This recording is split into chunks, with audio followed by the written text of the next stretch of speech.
Dinihaton dapit mga kasangkayan, pangunahon ngan medium nga pagtututdo ang kindergarten ngan grade 3 ang Filipino ngan English tinikangan.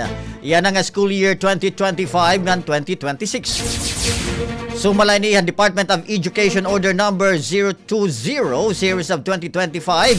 Igpapatuman na ang Republic Act Number 12027.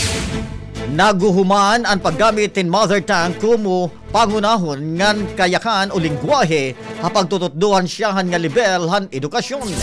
Magsiserbi naman anton mga dialekto ang mga probinsya kumo auxiliary hapag tututduhan mga magturutdo para mabuligan ang mga estudyante nga mas maintindihan ang ira mga lektura.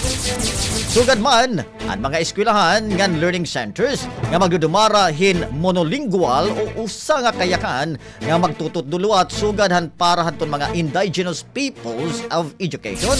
And pwede lagyapon in mother tongue kung may sadang nga magturutdo ngan mga materyales. Plano ang Department of Social Welfare and Development DSWD nga National Council on Disability Affairs NCDA nga tikangan ang panhatag hen Unified ID System iton bulan iton Oktubre yan nga tuig 2025. Sumalahan pamunuan titikangan ana ini han mga pili nga mga local government units or LGU. Samtang yan nga bulan ada na hilaro man internal pilot testing stage an ahensya kumo pag-aandam han actual rollout han mao nga mga IDs.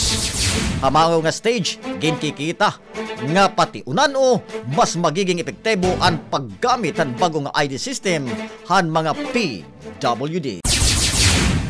Ginbuno ano sa naman 25 anyos nga lalaki han 60 anyos dukat nga lalaki tungod han kinaligar nga pagpinanhiling daw ini ay katrabaho barangay 37 Reclamation Area han Tacloban City. Sumalahan maugot na investigasyon ang mga kapulisan na isakban ang sospek ang biktima nga nagpipinanhiling ang iya katrabaho nga mga kabayinan nga nangangarigo.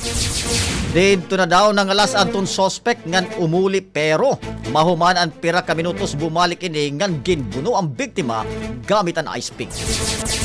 Nakaaro naman yung bulig atong biktima ha mga kapulisan nga nagresulta han kaarestohan mao nga suspect. Na-recover ang suspect an ice pick samtang gintantabal na ang biktima. Ang bahaging ito ay inihatid sa inyo na Guard C Calcium Ascorbate. Katawang healthy at safe sa Guard C.